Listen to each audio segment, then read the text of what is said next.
Hello everyone, welcome back. Yay! It's been like 2.5 weeks, 3 weeks since I've uploaded a video, and I do apologize for that, but I'm not even going to say it because you guys know.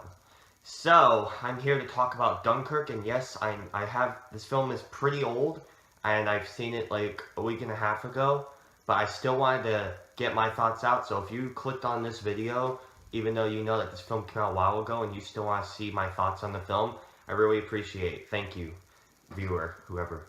So, this is the newest film by Christopher Nolan, who has made some really great films, like the Dark Knight trilogy, Inception, and so forth. Those are like his most known ones. But he's one of the few directors where every single film that he's made the majority seem to really like it. Now, the only films I've seen from him, to be honest with you guys, is the Dark Knight trilogy, and now Dunkirk. I've already seen the other ones, but I do plan on giving those a watch. So Dunkirk is a film that is a World War II film. It takes place during World War II, and it's about the Dunkirk evacuation, where a bunch of these soldiers, like the British, the French, and so forth, are trapped on like this area of land, and they're trying to escape while the Germans are closing in on them. And then when the civilians come and save them, it was a really tragic event, but also had some uplifting events for character. Because when I went to see this film, like, I've heard great reviews about it. It looked like it'd be a great film. It looks like it could be an Oscar contender, and I really enjoyed this film. It was really great. I did see it a bit late myself, but when I did finally see it, I was just blown away. Because from the opening shot, it just puts you into this situation, and you follow the perspective of a couple people: a young soldier who's actually at the island, a pilot who's played by Tom Hardy, he does an excellent job, Mark Rylance, who's a civilian that takes his son and this school kid to go, and he's supposed to be the viewpoint of the civilians that are going to help out the soldiers.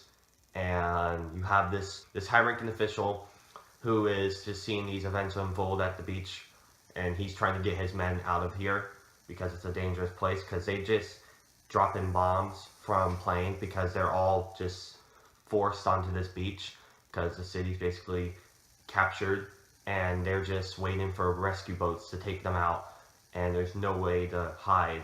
And whenever, like, it's all basically one event. Like, there isn't like different parts. Like, the entire event is them trying to escape, them getting attacked, dialogue between survivors, more attacks. It was just a never-ending journey, and I gotta say, I was really I got chills by how intense and pretty terrifying that it must have been for these soldiers and for the pilot to go there. Now, I have heard some criticisms about the film, and if you have those criticisms, I can understand. The criticisms that I've heard was that there wasn't any really character development. They're just one-dimensional characters that are just, you're watching their perspective throughout the film. I don't think he was trying to make them really developed for you to, like, I don't think he was trying to go for that route, because he's made some really great developed characters in his other movies. And I, for one, love movies that take the time to develop their characters and all, but this isn't that kind of film. This is supposed to be the bigger picture. It's supposed to show you how it was for these specific, not really specific people, just for each specific group during this point. It's supposed to give you the big picture of the war. It's supposed to be you focusing on one specific character, because there isn't really any main characters.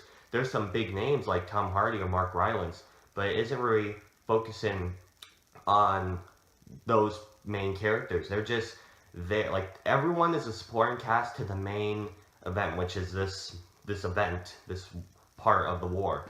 And I was really invested, even though the characters weren't really that well developed, but that wasn't a problem for me, because that's not what he was going for, and I can see that, and I'm fine with that.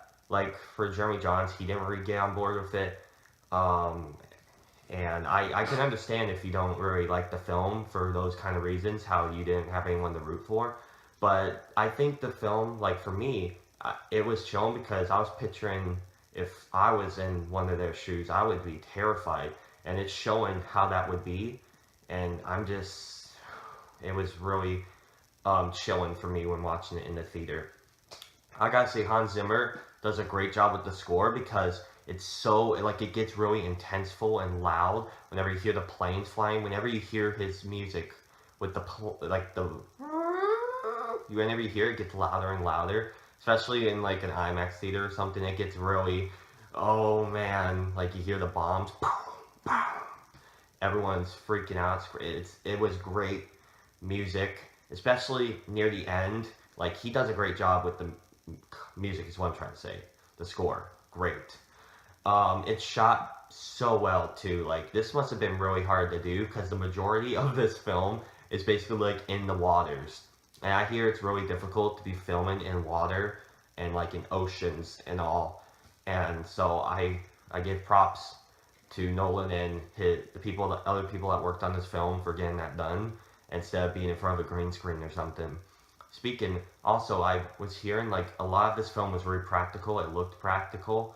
Like, the airplanes, those were actually, I heard, real planes that were flown during World War II. And I think that's really awesome that they were able to get those, and professional flyers, I'll just call them that, were able to fly around and do, like, stunts like that for the film. I mean, it was just a really well-made film. Great score. The characters, I'll admit, aren't very well developed, but I don't think that's what he was going for. He was showing us just the big picture of the event through the eyes of specific, like, minor characters, and it was really tenseful, and I had a blast watching it. So, what do you guys think of Dunkirk? Now, if the characters were developed, like, I'm not saying that is excusing it, because I really would have liked them like that, but I loved what he did besides that, but personally it would have gotten the highest grade, highest number if it did that, but since it did, I'm giving Dunkirk a 9 out of 10. So, what do you guys think of the film Dunkirk? I would really like to know your thoughts down below if you've checked out this video. I know it's a bit late. Thank you all for watching, and I am watching The Defenders, like, I'm almost done with it. I should get a review up for that soon, but you know me, it might be a week or whatever. I hope not, but thank you guys for watching. I'll see you later. Bye.